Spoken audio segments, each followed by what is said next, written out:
Guys, you know, for the past few weeks, I've heard the argument being made that ANC and the EFF, their collaboration in 2024, man, it will be devastating for South Africans. That's what people have said. That's what the mainstream media have been saying, that EFF cannot be allowed to go into coalition with the ANC in 2024. These guys will never hold each other accountable. The EFF guys are the students of the African National Congress, so there's absolutely no way that Malema is going to hold Ramaphosa accountable, and there's absolutely no way Ramaphosa is going to hold Malema accountable. So this is one of the reasons why people say that we cannot allow a situation where the ANC goes into coalition with the EFF. But at the same time, I've also heard the argument of the DA going into coalition with the ANC in 2024, man. It will be devastating for the country also.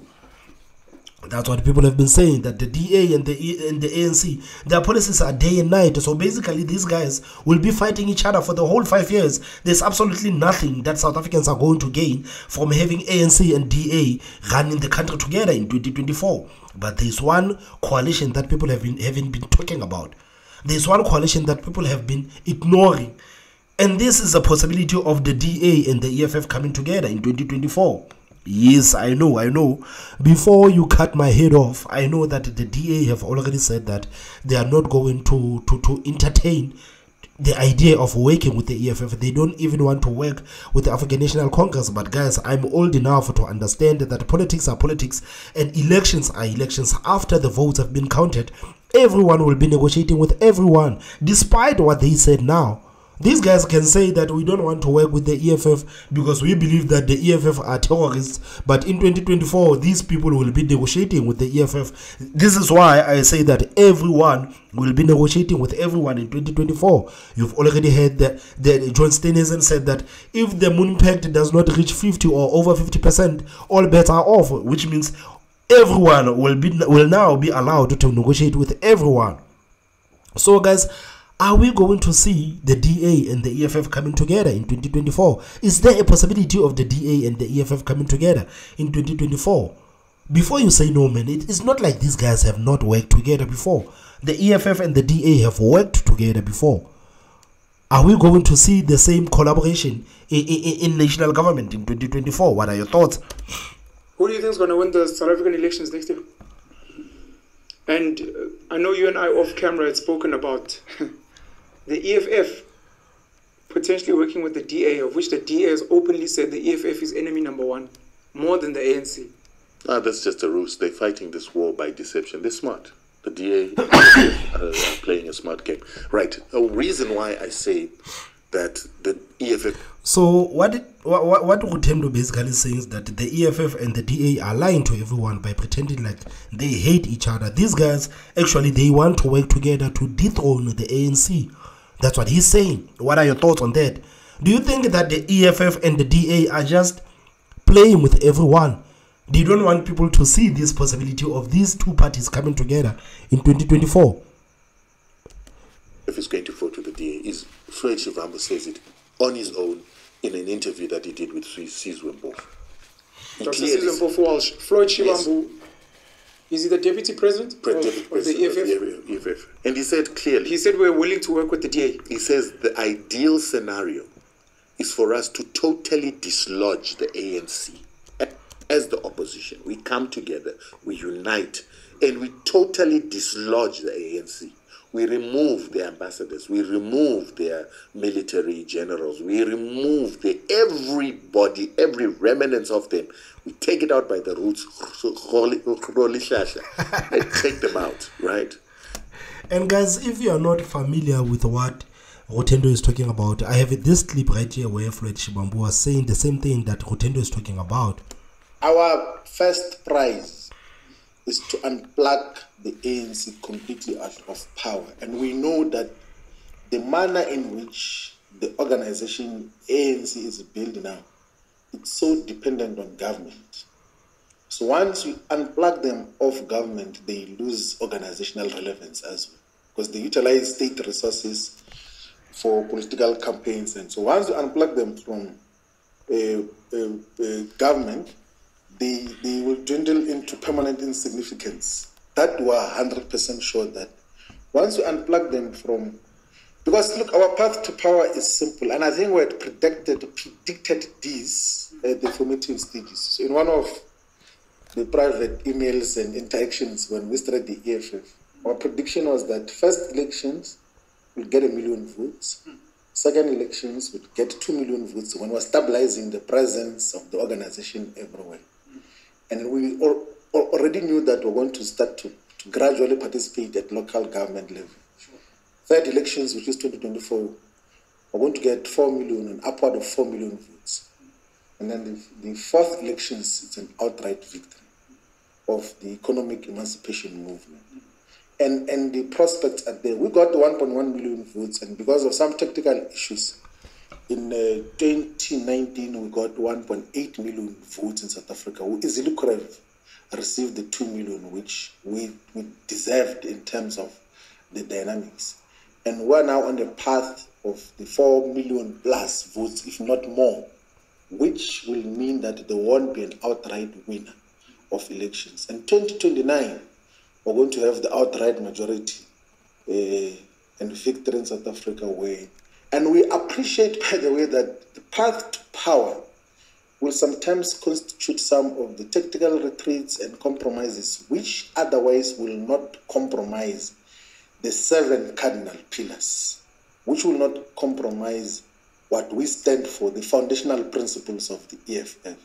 But we will participate in government from 2024 moving forward, so that by the time we take over government in 2029 with an outright decisive majority, we have gained the necessary experience of being national government. In the same way, we are gaining the experience now at local government level through our participation in governments of the city of Johannesburg, of Ekurhuleni, of eThekwini, of Nelson Mandela Bay, of Mkhale City Local Municipality, of the Western District, and a variety of municipalities in the Free State and in the Northwest as well, where our councillors have been assigned the government responsibilities.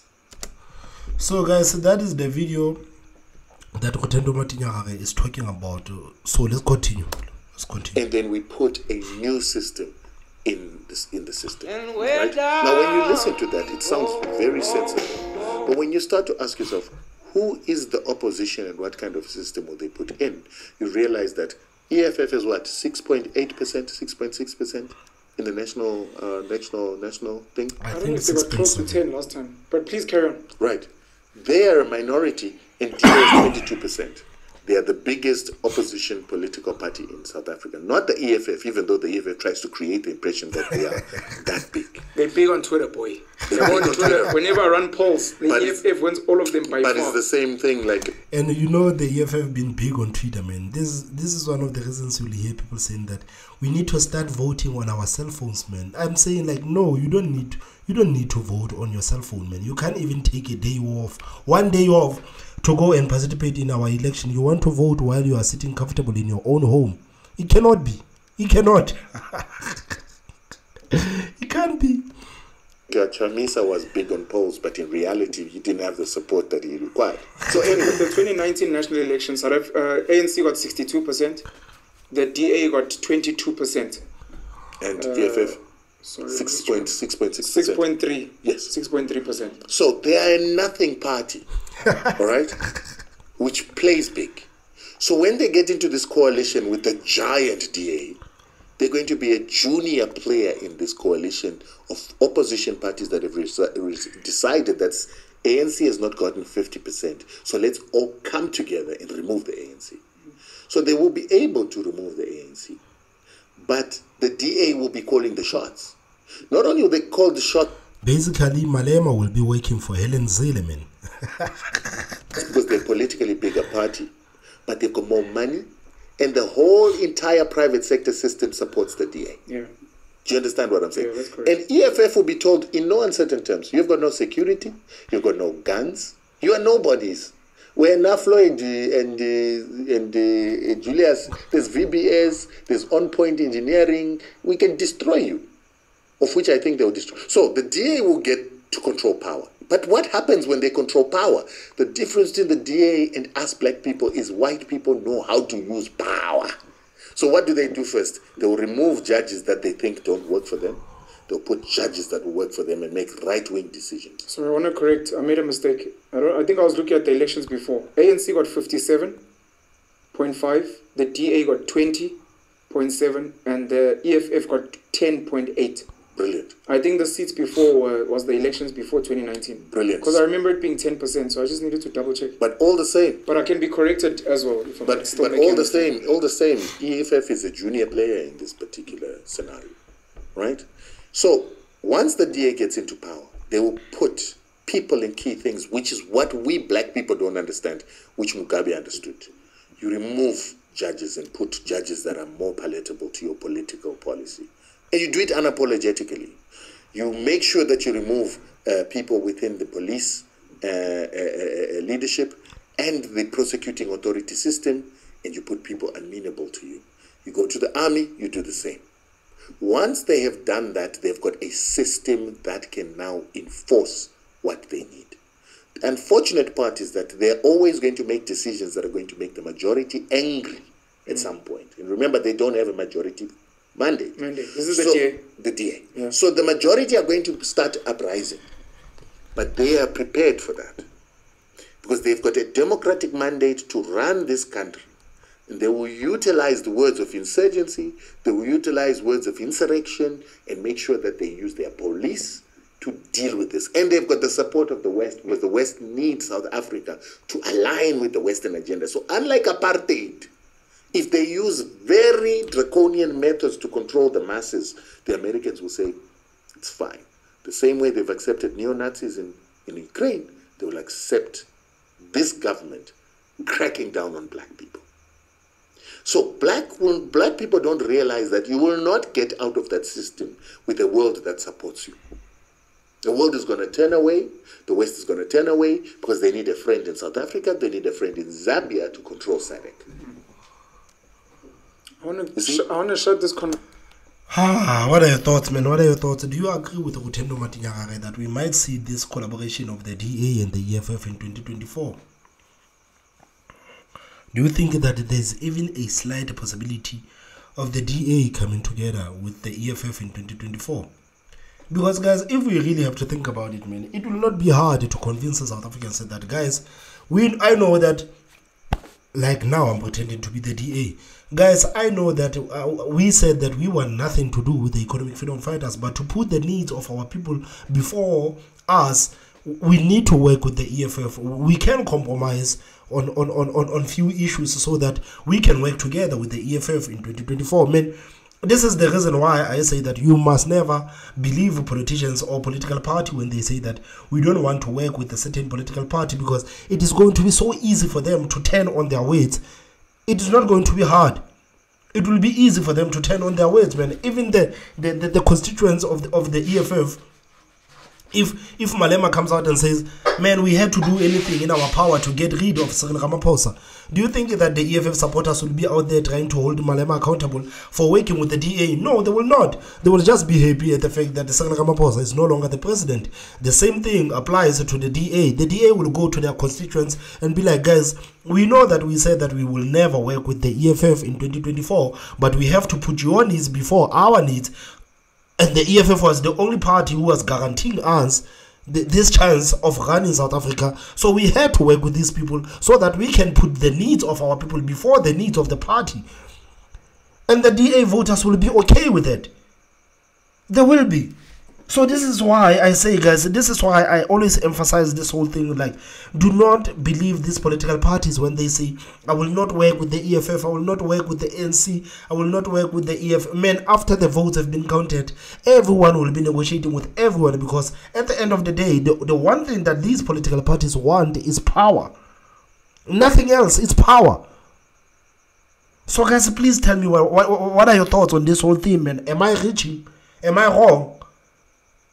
You are allowed to disagree with me. Am I wrong on this whole issue?